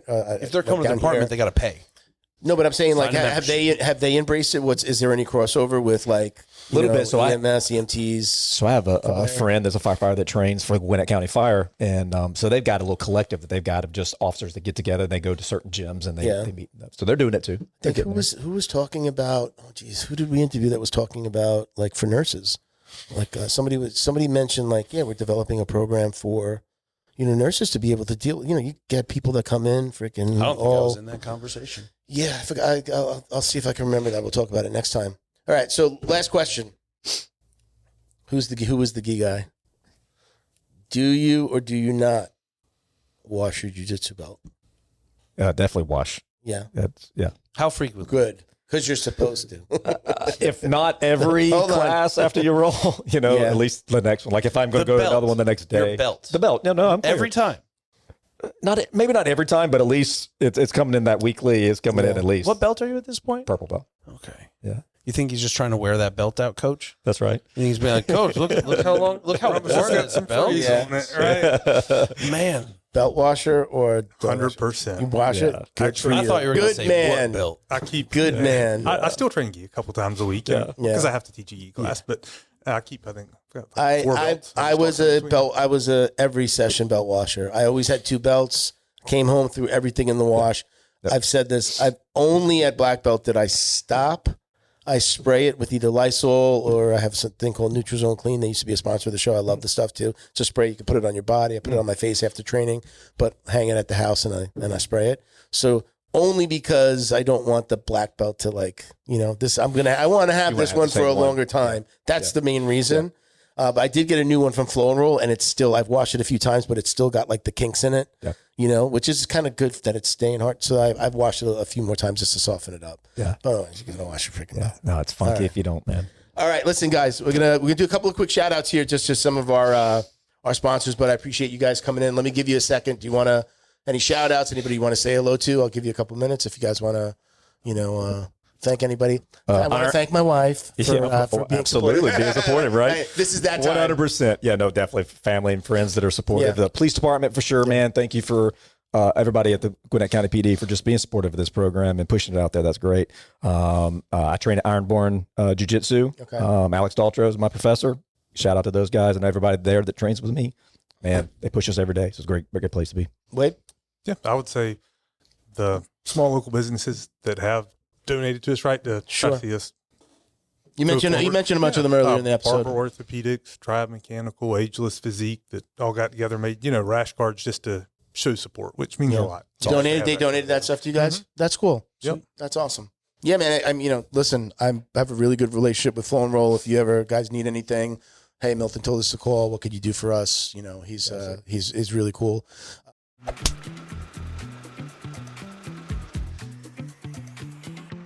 Hey, fellow jiu-jitsu dummies.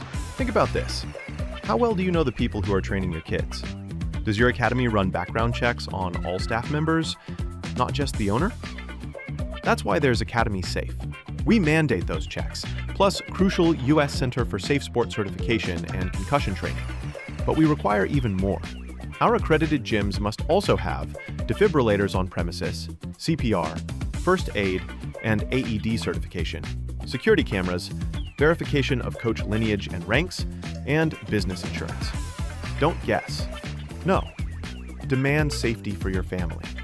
Find an accredited gym at academysafe.org. Academy Safe, the highest standards in martial arts safety.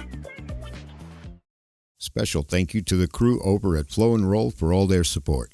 Flow and Roll is renowned for their incredible no-gi rash guards, shorts, and leggings. Flow and Roll has quickly become the premier custom apparel provider for academies big and small throughout the United States. Reach out today to discuss your custom order and ask about their incredible pre-order program. You can send an email to flowandroll@gmail.com or visit their Instagram at flow_n_roll and shoot them a direct message. And yes, they can create an awesome custom gi for your academy as well. Visit flowandroll.com to check out their awesome designs, and remember, you'll get 20% off your purchase of t-shirts, rash guards, or gis with code JJD.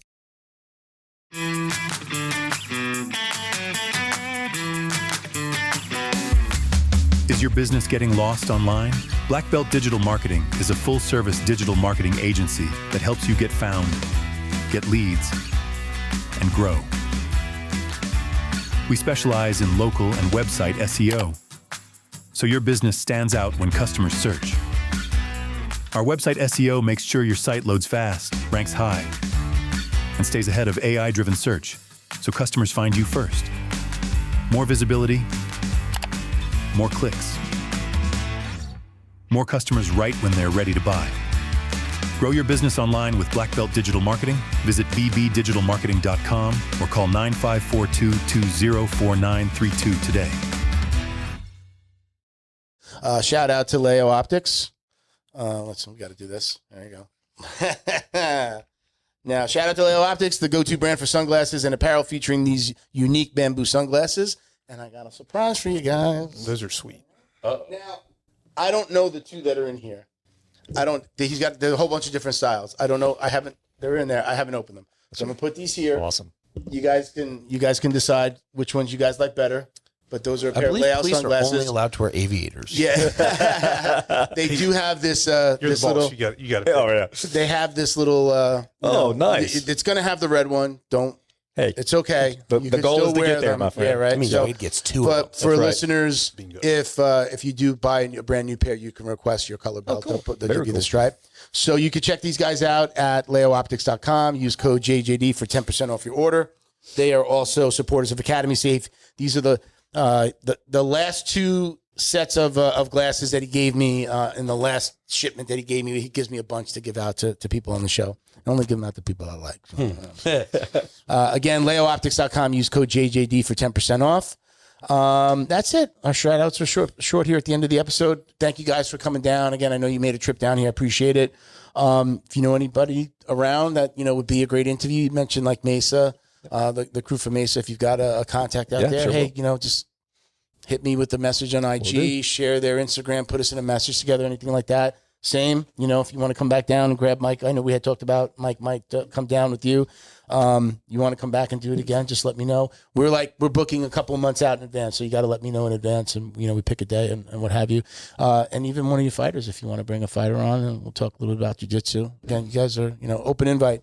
Right. Check us out, everyone, at Jiu-Jitsu Dummies on Instagram for all the ways to watch, listen, and support. My IG is Uncle Milty BJJ, and give him another go through. We'll start it from the top. I'm going to add one in here because I'm inspired by you guys today. I want to give a shout out. If you're a police officer working for, with, or near the Palm Beach Gardens Police Department, please reach out to me in some way. Instagram, email, phone number. I would love to get involved. Carrier pigeon. I don't know how to read carrier pigeon messages. But please get a hold of me. I would love to work with your department, get your police in the gym or myself in your department, and help our community grow in this aspect of law enforcement.